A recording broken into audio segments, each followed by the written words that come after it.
Je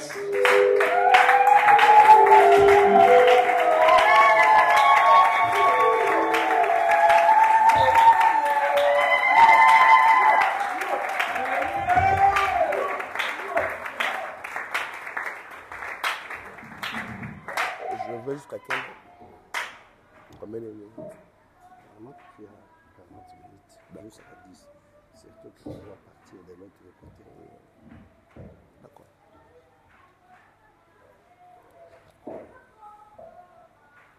Alléluia. Amen. Bonjour à tous.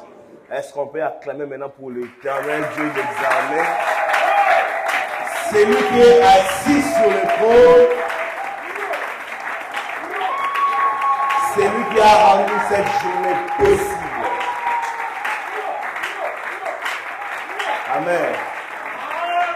Amen. Avant de passer à la parole,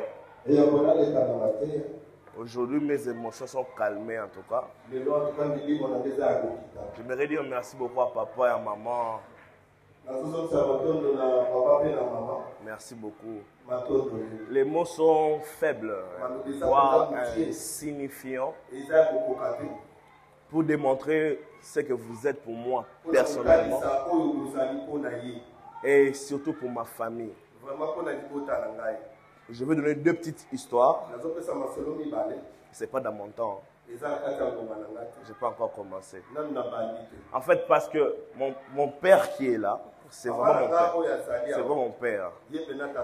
Il a baptisé ma mère et mon père. Oui. Et mon père. Ensuite, il a béni leur mariage. Ensuite, quand ma mère est décédée, c'est lui qui a célébré l'horizon funèbre jusqu'à l'enterrement. Ensuite, 17 ans après, quand nous sommes venus faire la pierre tombale, encore lui qui est parti prier pour réconcilier les familles qui étaient en division. Ensuite, il m'a consacré hier. Je pense que les ensuite n'est pas fini. Je pense que les ensuite. Je prie Dieu. Je prie Dieu qu'il les garde longtemps en vie. J'aimerais que mes enfants, quand nous allons venir, qu'il leur bénisse aussi. Ouais, ça c'est mon souhait. Pour maman, je ne sais pas comment dire. À sonner la place, et deuxièmement, vous savez quand les étudiants ou les élèves préparent les exétats, ils partent dans le maquis. Mais moi, mon maquis, j'étais chez papa et maman à Lokele. Je ne sais pas quand vous êtes là. Je ne sais pas, quand vous êtes là, qui est celui dont papa tu as mené un seau d'eau jusqu'à la douche. À la Moussio, Archip. Il te frappe à la porte d'Archip, lève-toi. Il faut qu'il me pose qu'il faut qu'il classe. Va te laver parce que tu dois laisser. C'est mon père. C'est mon père. En fait, c'est notre père. Mais là, je parle de mon père. Est-ce qu'on peut célébrer la vie de mon père et de ma mère? Merci beaucoup. Vous avez fait un grand travail. Vous avez fait un grand travail. Et je pense que vous êtes au début de la récolte de ce que vous avez sémé dans ma vie. Amen. Pour Bethléem, je ne sais quoi dire. Quoi dire? Je suis arrivé ici, j'avais 12 ans, en 2005. Mon père, en partant en voyage au Canada, en 2009, il nous réveille vers 3 h du matin. Et il me dit, toi tu es têtu. Je te laisse aux mains du Pasteur David. Nayoka. Te okesika mosusu. Je n'entends pas que tu es allé ailleurs. Depuis 7 ans jusqu'à aujourd'hui, malgré que je suis loin, je suis à ses pieds. Oui, tu fais bien d'apprécier la grâce. Oui, oui, oui, acclame encore.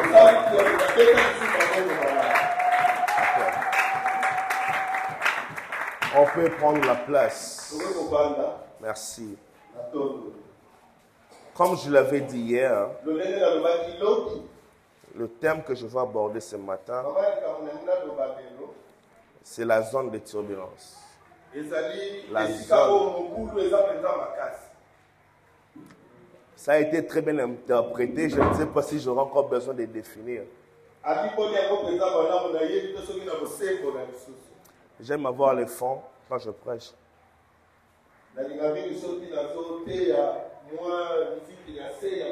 L'homme prophétique, Amen. Zone de turbulence. Nous sommes dans Genèse 37. Genèse 37, 1 à 12. Pardon, qu'est-ce que je dis? 12 à 22. Genèse 37, 12 à 22. Genèse 37,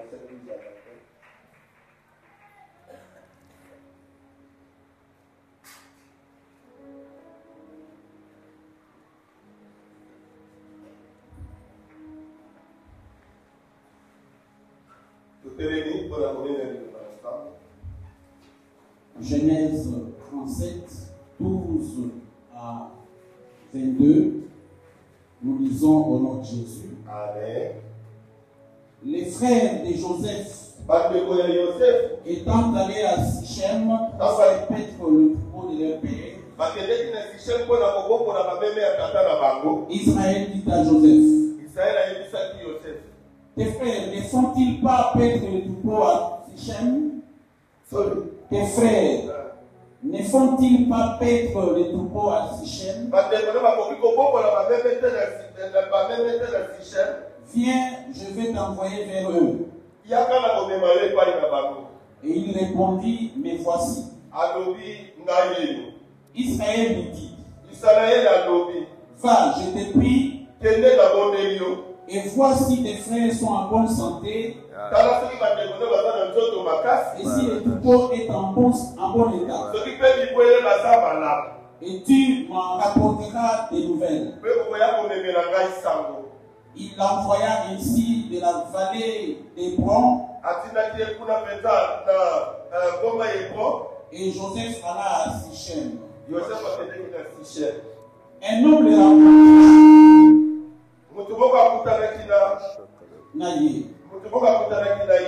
Comme il errait dans les champs, il les déçonna en disant, quel cherches-tu? Joseph répondit, je cherche mes frères. Dis-moi, je te prie, où ils vont paître leur troupeau? Et l'homme dit, ils sont partis d'ici, car je les ai entendus dire, allons à Dothan. Joseph alla après ses frères et il les trouva à Dothan. Il les virent de loin et avant qu'il fût près d'eux, ils complotèrent de le faire mourir. Ils se dirent l'un à l'autre, voici les faiseurs des songes qui arrivent. Venez maintenant, tuons-les et jetons-les dans une citerne. Nous dirons une bête féroce l'a dévoré. Et nous verrons ce que deviendront ces songes. Ruben entendit cela et il le délivra de leurs mains. Il dit, ne lui ôtons pas la vie. 22. Ruben leur dit, ne répandez point de sang. Jetez-les dans cette citerne qui est au désert. Et ne mettez pas la main sur lui.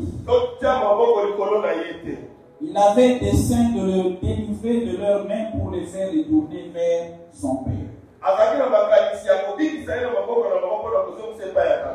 Genèse 39, on va lire juste le premier et le deuxième verset. Genèse 39, Genèse 39, premier et deuxième verset, nous lisons. On fit descendre Joseph en Égypte.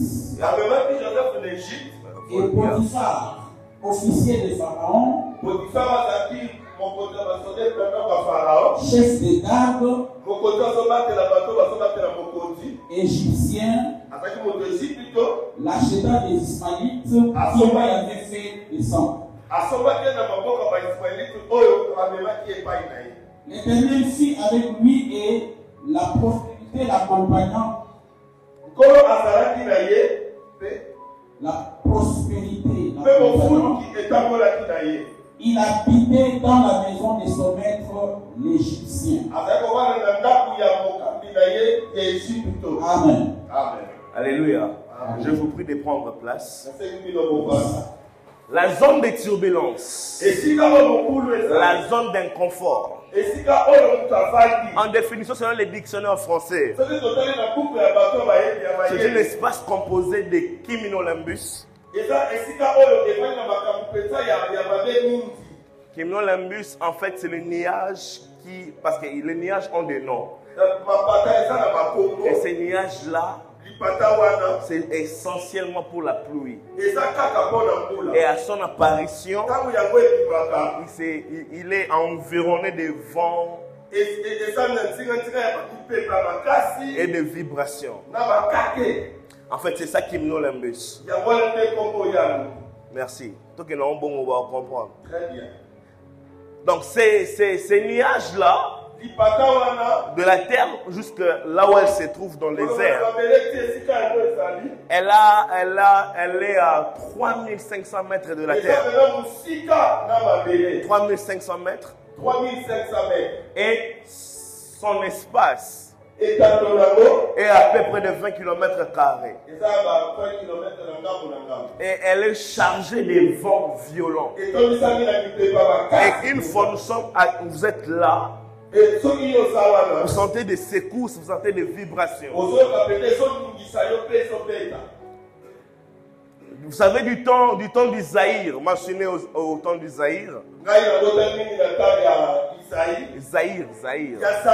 Et oui, au temps d'Isaïe, on l'appelait aujourd'hui commune, on l'appelait à l'époque zone. Ça, c'est la maladie de papa. Il faut savoir expliquer ce que tu veux dire. Voilà, je ne remets pas.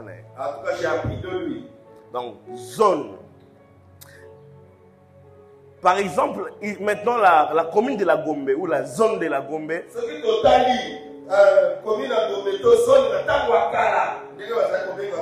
Actuellement, je dirais que c'est une commune administrative et commerciale.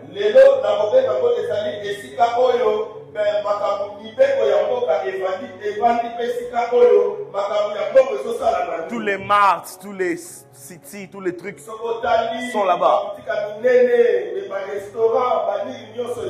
Mais quand vous descendez vers Limete, c'est plus une zone à l'époque industrielle.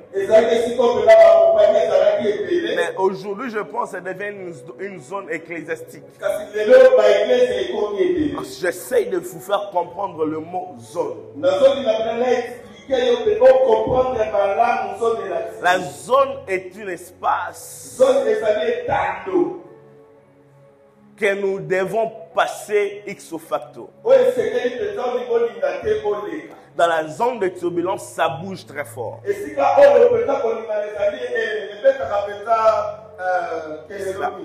La zone de turbulence, c'est un endroit où Dieu lui-même nous fait passer pour tester la qualité du produit qu'il a mis en toi et qui fait de toi, toi.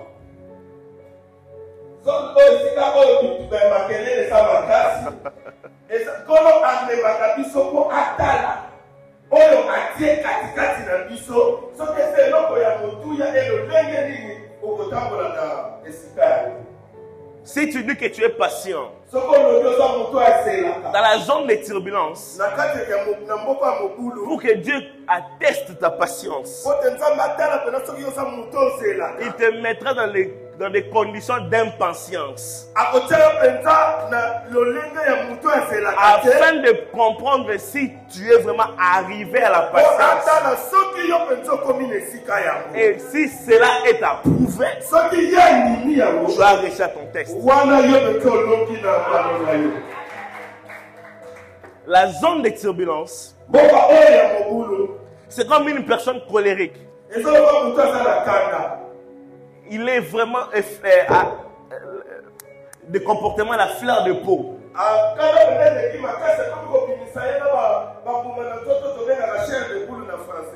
Maintenant, pour que Dieu puisse travailler ta colère,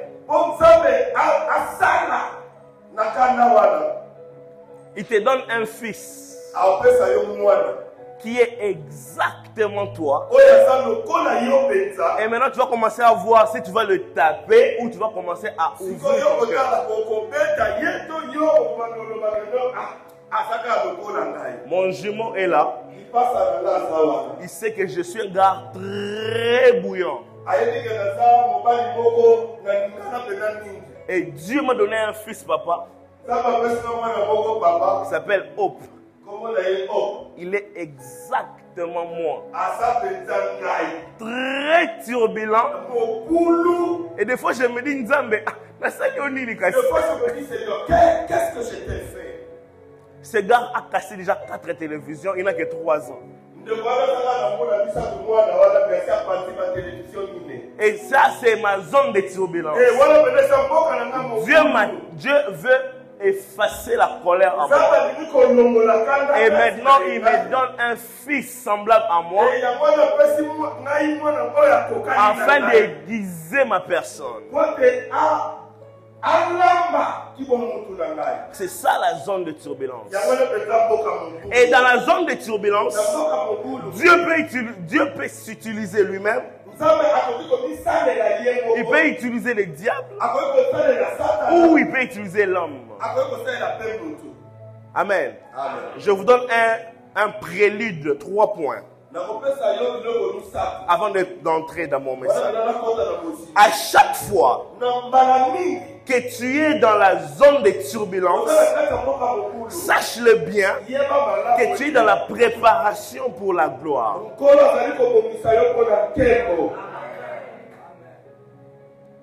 À chaque moment, tu sens que tu es dans la zone de désert, de la sécheresse. Sache-le bien comme Élie. Bientôt, très bientôt, il y aura la main qui annonce la pluie. Deuxièmement, Dieu ne te demandera jamais ta permission pour te faire passer dans la zone de turbulence.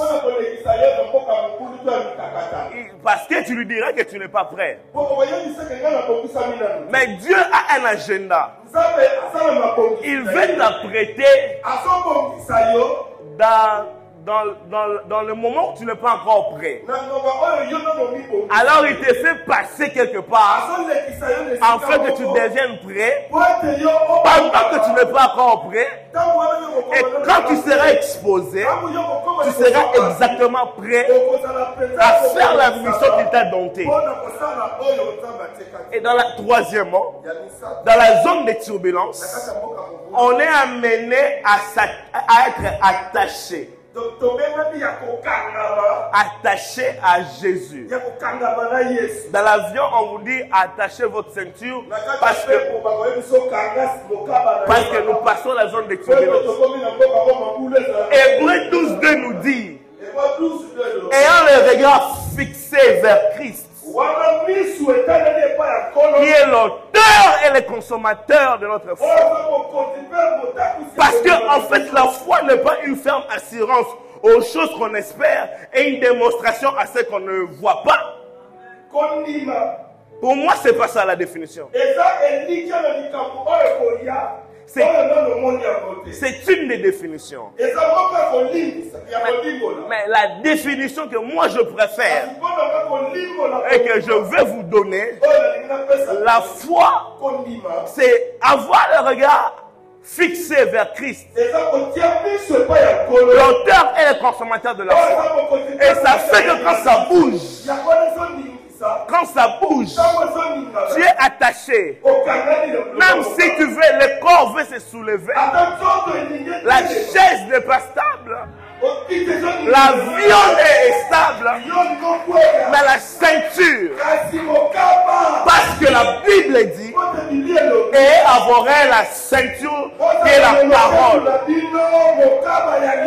Or la parole, ce n'est que Christ. Donc cela veut dire, dans la zone de turbulence, on est amené à être attaché.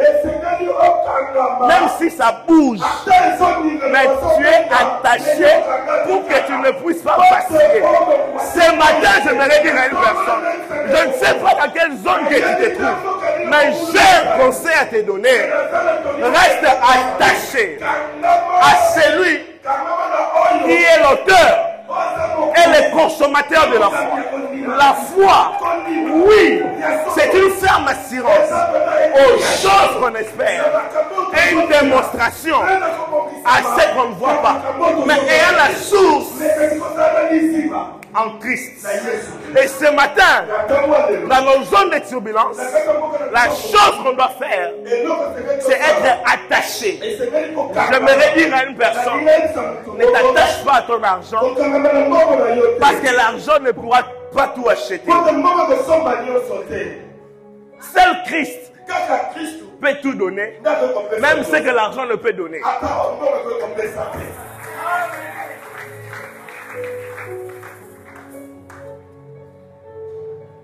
Je rentre dans mon thème. On a lu le texte de l'histoire de Joseph. Il était 11e d'une fratrie de 12 garçons. Et son père l'aima beaucoup. Beaucoup. Jusqu'à faire pour lui une tunique à plusieurs couleurs. Cela anima la jalousie de ses frères. Et au-delà de ça, il avait un don spirituel, il voyait, il rêvait. Et ses frères ont dit, celui-ci va nous prendre notre place. Et pris par la jalousie, ses frères décident de le vendre. Mais il a la chance, la grâce, j'allais dire.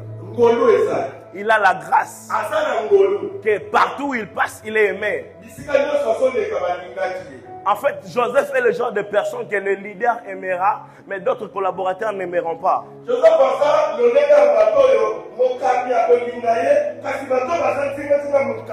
Jacob aimait Joseph. Ça a engendré une querelle. Potiphar aimait Joseph. La femme de Potiphar a créé un problème.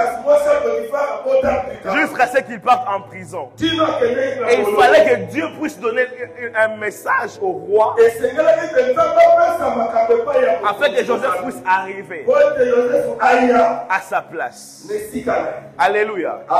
Si tu es beaucoup aimé, sache-le. Tu auras toujours un prix à payer. Le rejet d'autres personnes. Ça, c'est une vérité. On peut t'aimer par tous.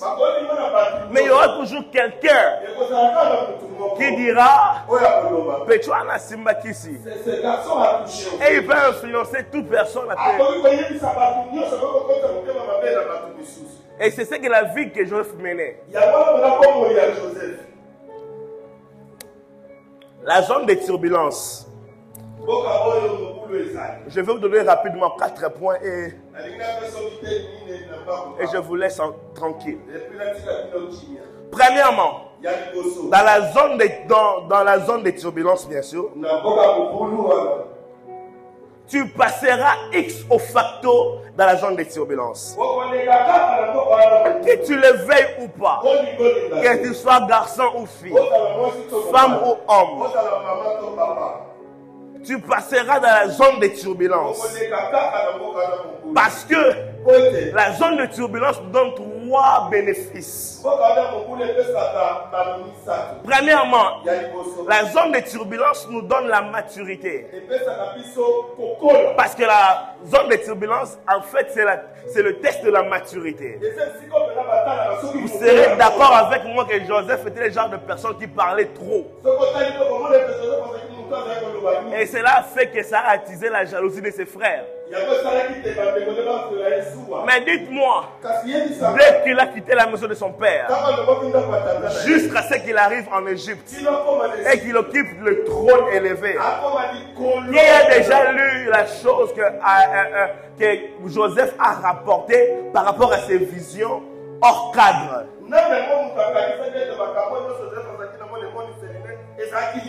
Non, en fait, je voulais dire ceci. Dès qu'il a quitté la maison de son père, jusqu'à ce qu'il arrive auprès de Pharaon, vous serez d'accord avec moi que Joseph n'a jamais parlé des mots hors de les contextes. Parce qu'avant d'y aller, il était immature. Il parlait beaucoup. Une des choses qui fait qu'on comprenne qu'une personne est immature, c'est sa bouche. Quand tu ne maîtrises pas ta bouche,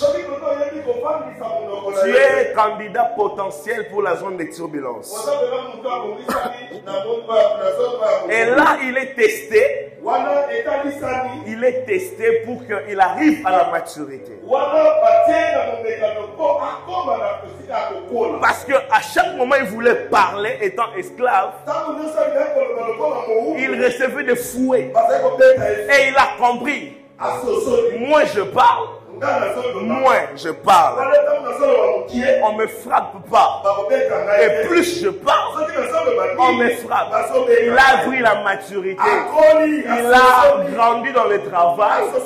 Il a tué sa bouche. Bien aimé, je suis contre ce genre de filles qui parlent de tout à tout moment, à tout le monde, sans maîtrise. Même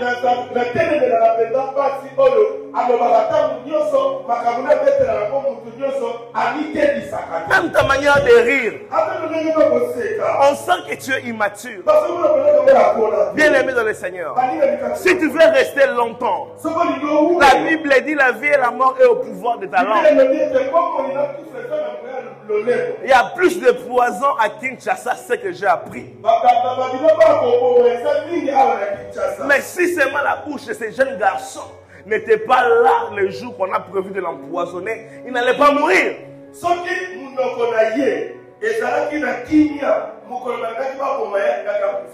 Essayons de maîtriser la bouche. Une des points de la maturité dans la zone de turbulence.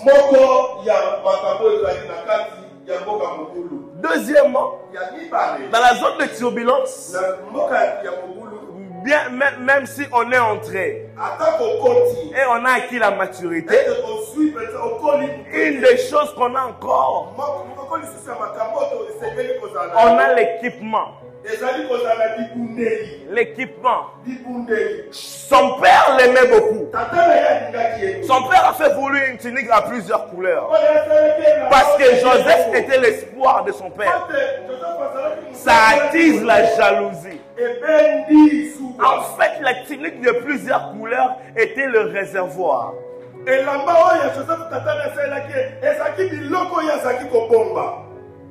maintenant, le réservoir devait être rempli. Maintenant, pour qu'il soit rempli, on doit le mettre dans le puits. Et pour qu'il soit rempli dans le puits, il devait activer la jalousie de ses frères.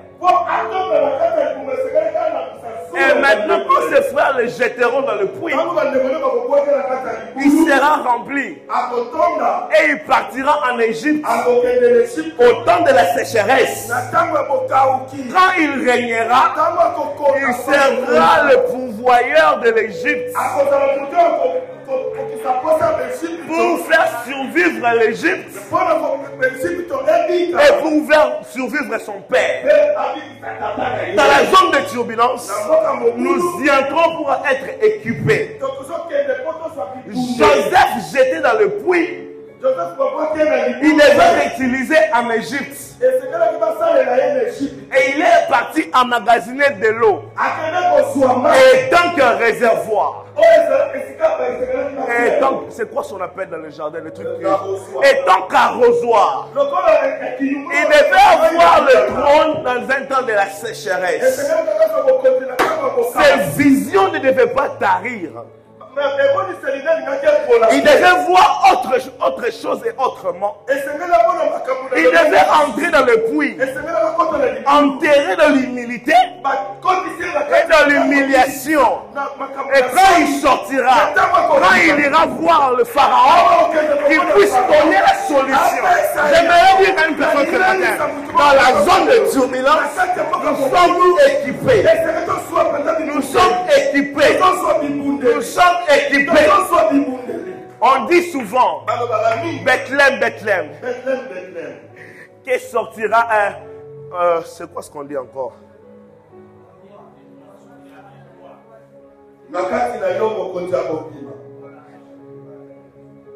Bethléem, en réalité, c'est la maison de pain.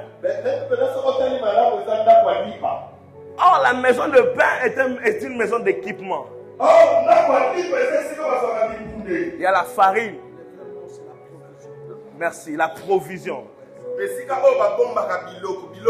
Il y a la farine, il y a l'huile, il y a de l'eau, il y a le feu, le sel. Pour maintenant avoir du pain, la chose la plus moins chère, mais la plus recherchée, on doit rentrer à Bethléem, où il y a toute la provision, où il y a tout l'équipement, pour qu'un pain puisse sortir bien à être consommé. Et quand tu entres ici, et que tu es une farine sans forme, et qu'on te met de l'huile, du beurre, du sel, le vin, bien-aimé, ne doute pas à cela. Tu n'es qu'une farine sans forme. Attends que le visionnaire puisse comprendre que tu es arrivé à l'équipement afin de te lancer. J'aimerais parler à Bethléem ce matin. Bethléem et Bethléemites, écoutez-moi. Nous sommes en mission sur la terre. Certes, nous sommes la plus petite, mais nous ne sommes pas le moindre. Parce qu'en nous sortent les grandes choses. Le pain doit être consommé à l'état prêt à être consommé. On ne peut pas consommer le pain en étant farine. Joseph, son père était farine. Mais Joseph en Égypte était devenu pain. Quand tu es ici à la maison de ton père, accepte l'enseignement, accepte les prières, accepte la prophétie, accroche-toi à Dieu, accroche-toi à l'homme de Dieu, afin que la transformation puisse se faire et que tu puisses changer de la farine en état brut à un pain rendu consommable. Je parle à qui ce matin?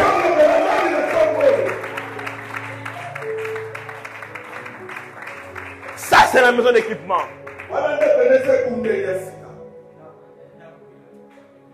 Ça, c'est la maison d'équipement. Il y a toute la provision. Mais tu dois être équipé. Et le maître de la maison a mis un intendant sur la maison. Le maître de la maison, c'est Christ. Mais l'intendant de la maison, c'est notre Père.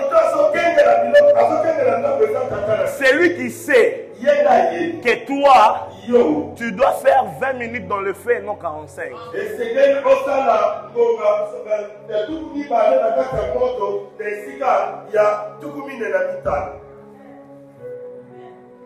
Papa a commencé à travailler avec moi personnellement.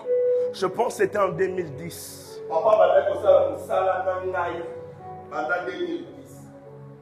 Quand je venais, j'étais un enfant.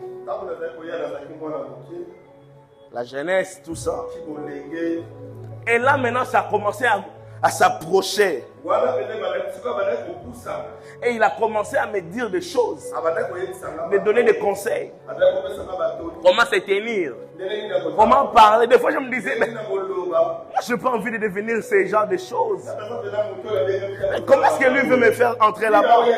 Alors que lui, étant qu'intendant, oh my God, il avait la vision du maître sur ma personne. Et moi, j'étais inconscient de ce que j'étais. J'étais comme de la farine informe. Lui, il a reçu la vision du maître. Étant qu'intendant, il sait que ce genre de farine, avec là où il va aller, il doit faire autant de temps dans le feu. Bien aimé, si tu n'es pas encore cuite, tu donneras aux gens des maux de ventre. Équipement. Équipement.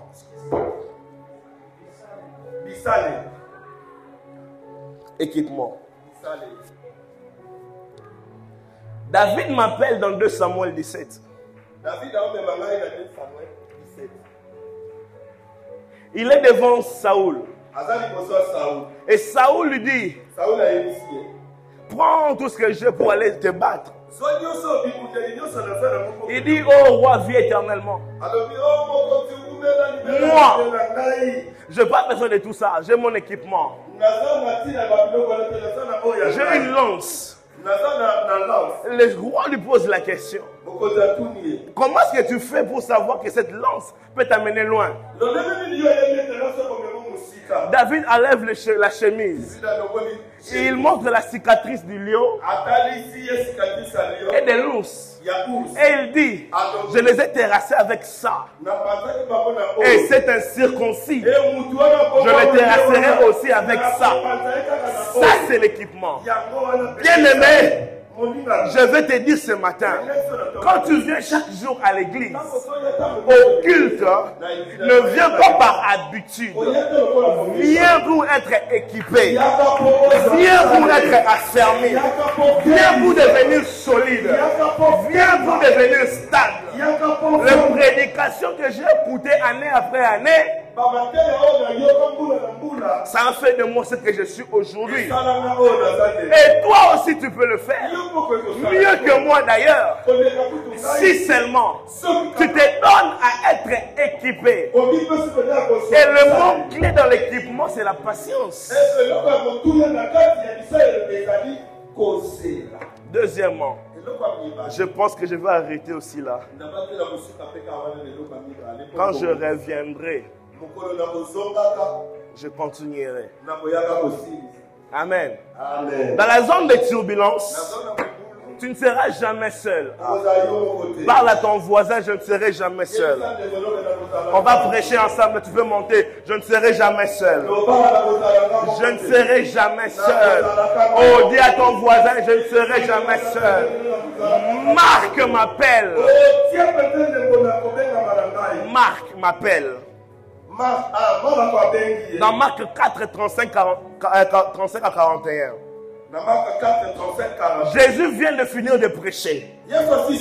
Jésus maintenant veut aller de l'autre côté. Il dit à ses disciples, allons de l'autre côté. Et ses disciples ont pris la barque avec lui dedans. Lui il dormait, il commençait à partir.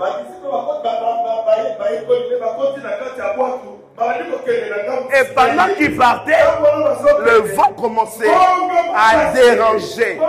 Ils avaient peur. Ils étaient découragés. Ils n'avaient plus de force. Mais Jésus était avec eux. J'aimerais dire à une personne bonne nouvelle ce matin. Malgré le vent que tu vis, malgré le poids de la mort, l'odeur de la mort que tu as senti, j'aimerais dire à une personne ce matin, tu ne mourras pas. Tu ne mourras pas. Tu ne mourras pas. Dans la zone de turbulence, tu ne mourras pas. Parce que tu n'es pas seul. L'auteur de la promesse a dit, allons de l'autre côté. Il n'a pas dit, mourons dans la mer. Il n'a pas dit, noyons dans la mer. Il n'a pas dit, malgré la précarité économique du Congo, que tu vas mourir. Il a dit ceci, allons de l'autre côté. Je m'en fous du vent. La puissance du vent, je m'en fous.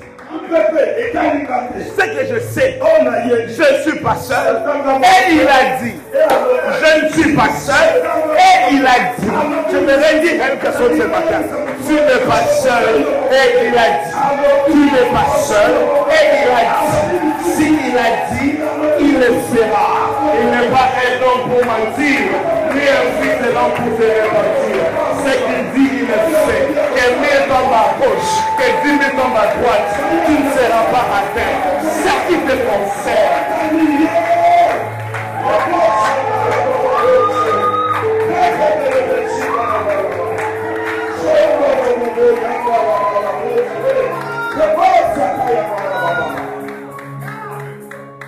Pour ce qui te concerne, tu ne mourras pas. C'est pourquoi j'aime David. Peut-être parce que mon pasteur s'appelle David. C'est pourquoi j'aime beaucoup David. J'ai bien dit peut-être. David est en train de dire, je lève les yeux vers les montagnes. D'où me viendra le secours. David continue. Il dit, le secours ne me vient pas de Fachi Béton. Le secours ne me vient pas des ministres de l'économie. Le secours ne me vient pas de l'intelligence. Le secours ne me vient pas de mon compte. Mais le secours me vient de l'Éternel. Lui qui a fait le ciel et la terre. Malgré que ça monte, je regarde à lui.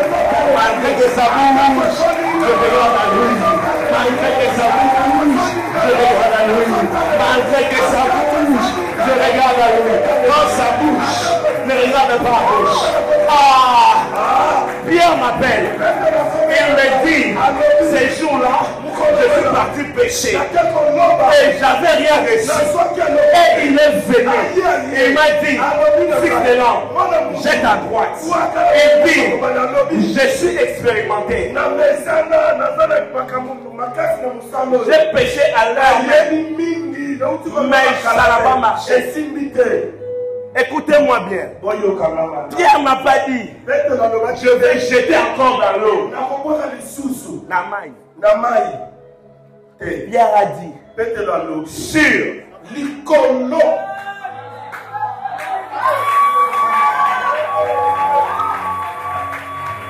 C'est sur ta parole. C'est sur ta parole que je jetterai mon filet.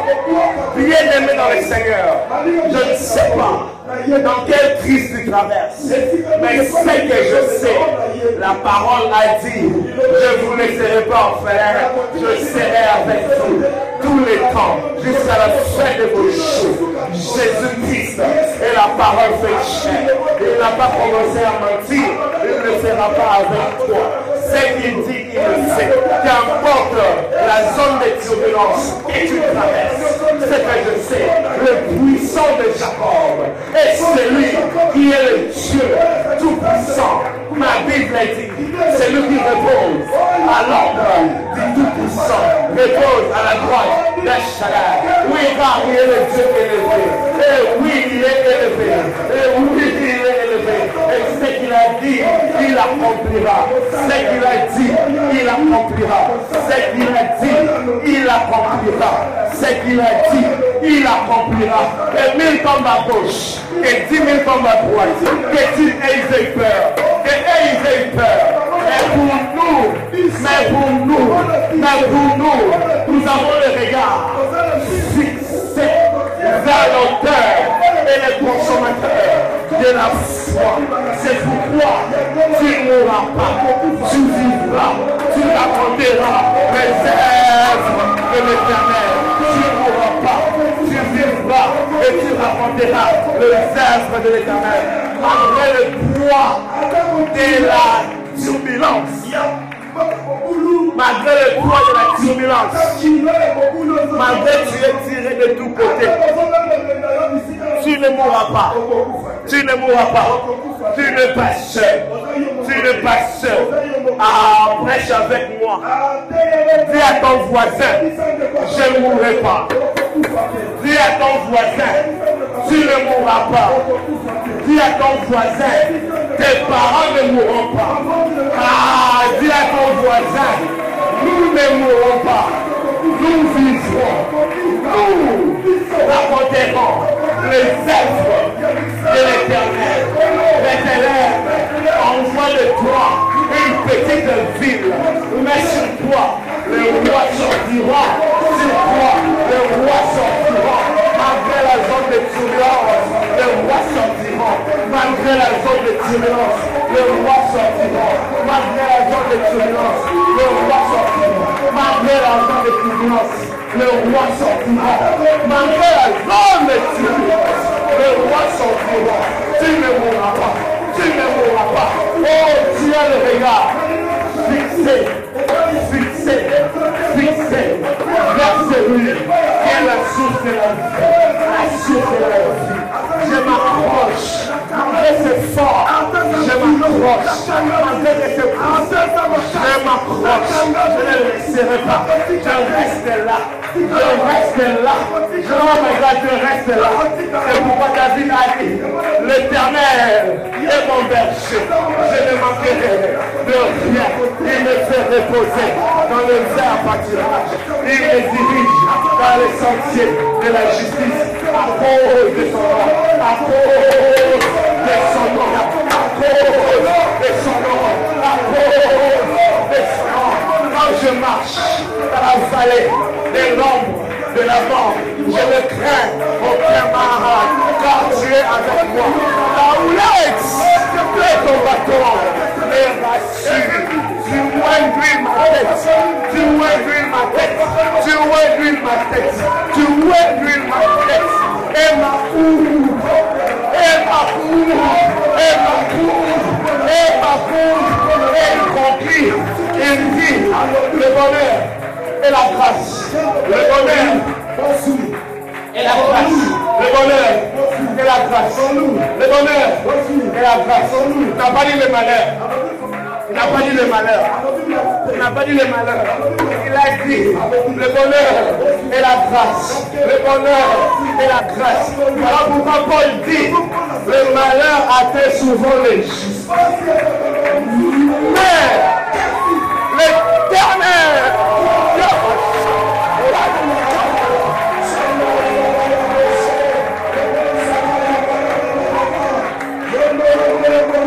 l'Éternel en délivre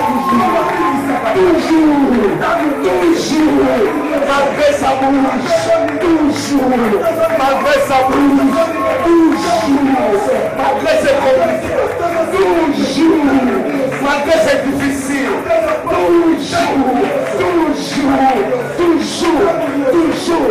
toujours, malgré ses difficiles, toujours, malgré sa bouche.